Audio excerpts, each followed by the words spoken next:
84 लाख जन्मों का चक्र शास्त्र में विस्तार में बताया गया है। ये जीवात्मा की एक लंबी यात्रा है जिसमें हम सब ने असंख्य जन्म लिए हैं, असंख्य कष्ट सहे हैं और इसके बाद हम सभी ने ये दुर्लभ मानव जीवन प्राप्त किया है। सबसे पहले जीव को 30 लाख बार वृक्ष के रूप में जन्म लेना पड़ता है। ये जन्म अत्यंत दुखद एवं निष्क्रिय होती है।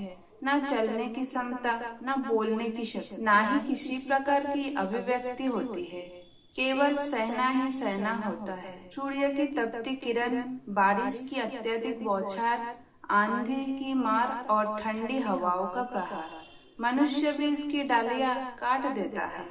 सब कुछ बिना कुछ बोले बस सहन करना पड़ता है। वृक्ष रूप जन्मों की अंतिम रूप तुलसी की रूप में होती है। इसके बाद जीव 9 लाख बार जलचर प्राणी के रूप में जन्म लेता है। मछलियाँ, केकड़े, शंख, झींगे जैसे अनेक जीव जो पानी में रहते हैं और जिनकी स्थिति भी अत्यंत दयनीय होती है। पूरा शरीर इनका कीचड़ में रहता है। मांस और सड़ी गली चीज खाकर उनकी जीवन यापन करना पड़ता है। इस रूप में न भाषा होती है, न अभिव्यक्ति का माध्यम, बस जीविका की निरंतर तलाश। जलचर प्राणियों की अंतिम रूप शंख के रूप में जन्म लेने के बाद इस रूप से मुक्ति मिलती है। इसके बाद 10 लाख बार कृमि कीट के रूप में जन्म लेते हैं, जहाँ जीव कीड़े मकोड़े बनकर गंदगी, नालियों, मृतदेह और मलमूत्र में पड़े रहते हैं। कोई उन्हें पैर से कुचल देता है तो कोई उन्हें जलाकर मार देता है। इस जन्म में जीवन क्षणिक, असुरक्षित और अत्यंत तुच्छ होता है। इन जीवों की अंतिम जन्म मधुमक्खी के रूप में होता है। फिर 11 लाख बार पक्षियों के रूप में जन्म लेते हैं, जिनका आश्रय स्वयं पेड़ पौधे ही होते हैं। खाने को जोंक, कीड़े, सड़ा गला जो मिल जाए वही भोजन है। स्वयं भूखे रहकर अपने बच्चों को खिलाना, उनकी रक्षा करना एवं अंत में जब वो उड़ना सीख जाते हैं तो उन्हें पीछे छोड़कर आगे बढ़ते देखना, ये पक्षी जीवन का यथार्थ है। इनका जीवन बहुत ही संघर्षमय होता है।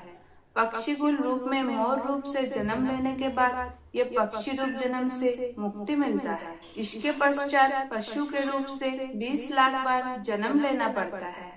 इस जन्म में जीवों में अत्यंत प्रकार की हिंसा, भय और संघर्ष होता है। बड़ा जीव छोटे जीव को खा जाता है, बलवान निर्बल को सताता है। कोई केवल घास खाकर जीवन व्यतीत करता है तो कोई दूसरे प्राणियों का शिकार करता है। पशु जन्म में गाय जन्म को विशेष एवं अंतिम माना गया है, क्योंकि गाय का शरीर पवित्र और पुण्यदायक होता है। आखिर में 4 लाख बार मनुष्य के रूप से जन्म प्राप्त होती, लेकिन ये भी क्रम से प्राप्त होती है। सबसे पहले वनवासी, पर्वतीय या जंगली समुदाय में जन्म होता है, जैसे नागा, संथाल, कुकियाली आदि, जो मूल जीवन जीते हैं जहाँ धर्म का विशेष ज्ञान नहीं होता।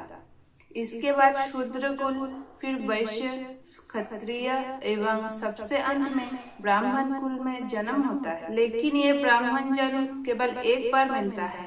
ब्राह्मण वही है जो आत्मज्ञान से युक्त हो, जिसे ब्रह्म को ज्ञान हो, जो जीवन को तप, स्वयं और सेवा में लगाता है। यदि वो ब्राह्मण जन्म से भी परमात्मा को नहीं पहचान पाया तो पुनः 84 लाख जन्मों के चक्र में फिर से भटकता रहता है। मनुष्य का ये जीवन बार बार नहीं मिलता, क्योंकि बहुत पुण्य और भगवान की कृपा से ये जन्म हमें मिला है। भगवत गीता के अनुसार इस संसार से पार सबसे सरल और प्रभावी मार्ग है श्री हरि हरि नाम का जाप, कीर्तन, सत्संग, सेवा और भक्ति। इन मार्गों से आत्मा शुद्ध होती है और परमात्मा को चरणों में स्थान मिलता है। ये मनुष्य, ये मानव जीवन बहुत कठिनाई से अनगिनत जन्मों की पीड़ा सहने के बाद मिला है। इसे केवल भोग में मत व्यतीत करो। ये अवसर केवल खाने, सोने और दिखावे के लिए नहीं है। ये एक परीक्षा है, ये एक सीढ़ी है जिससे ऊपर चढ़कर मोक्ष की ओर बढ़ना है। जो इस जीवन में ईश्वर को पहचान नहीं सका वो अगले जन्म में ये अवसर नहीं पाएगा। इसीलिए अपने जीवन को सार्थक बनाओ, प्रभु का नाम लो, सेवा करो, विनम्र रहो, सत्कर्म करो और इस दुर्लभ जन्म को उपभोग करो। अगर आपको मेरी वीडियो अच्छी लगी है तो वीडियो को एक लाइक जरूर कर दीजिए और कमेंट में लिखिए जय श्री कृष्ण।